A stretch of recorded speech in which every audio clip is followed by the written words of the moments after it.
So this is the first round of test casting I'm doing in the Metal Marvel series. The character that I'm working on here is obviously the Hulk character. I thought I'd do these videos a little bit differently, and where normally I'd sort of do a complete build series and you sort of follow the sped up footage and all that sort of stuff. This time I'm going to show you the intermediate levels with each stage completed.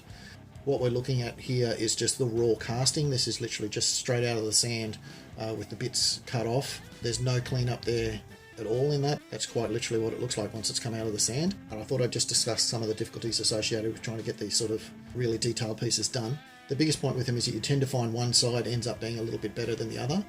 The reason for that is that what can happen is you'll get really small particulate pieces can wash into the mold as the aluminium's poured in, and you'll find that this top side ends up really nice, and the other side, the underside, you'll get little particulate pieces of sand will end up as inclusions in the actual casting. And they can make for, you can see there's quite a large one there where his belt is, and they sometimes can be a little bit problematic in terms of the finished effect. In this character though, when I start the cleanup of those sort of pieces, I think that may very well lend itself to the look of the character. So I'm not necessarily worried about small details in this particular one. It's going to be more a matter of when I get into the more detailed pieces that I'm going to want really pristine sort of finishes to it. To give you an idea though, that's one of the leg pieces that have been pressed into the sand, and you can see the flashing around the outside area there. And that's just the remnants there of a little breather point that's been put into the sand to allow for the expansion of the gases. And to give you an idea of the finish that I'm going for as far as this sort of one is concerned, I've just given that a very, very quick buff on the machine. That is quite literally just been hit with a wire wheel and then hit directly onto the buff. So it goes from that sort of finish to that sort of finish in that one sort of movement. I haven't done any further cleaning up on that particular piece. As you can see, the flashing is still on there. I've done up another leg piece there. That's an earlier cast that I did do some cleaning up on. And I'm a little bit in two minds about the sort of finish that I sort of want to go for. As you can see with this one, there's a really high polish sort of degree to it with some minor inclusions in terms of the flaws in the actual metal. This one's probably a little bit more dimply or a little bit more pitted, and I'm not entirely sure that I don't like that version over this one, in that the polish of that metal in the Hulk character in particular is almost too good.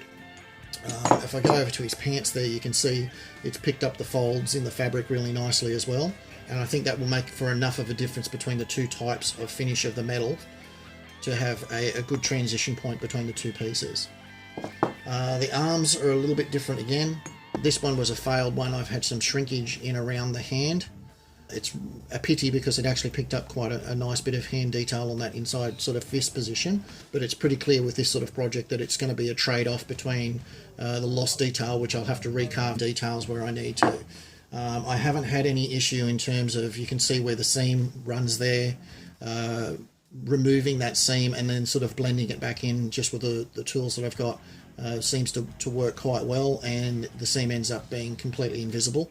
So I don't think that that's going to be an issue overall. The biggest problem that I'm going to have is when I start going for the high degree of details in and around the hands and things like that with the fingers. There's quite a lot of lost detail there in terms of metal that I'll have to cut out, so I'm not really going to know until I start putting some more finishing details in this. The other aspect of this too is that these parts here, which were the plastic parts that sort of go inside the body, they'll have to be cut away so that the joins line up properly. So it is going to be a matter of really each piece being a sort of one by one piece until I sort of work out the jigsaw puzzle factor in terms of getting them put back together. So anyway, there's a little bit of insight for you guys on how I'm sort of proceeding with this project. As I said, it is quite experimental what I'm doing as far as this is concerned, so we're yet to know what the full result's going to be. But that's the update for this time. Hope you like this one. Thanks for watching, and talk to you next time.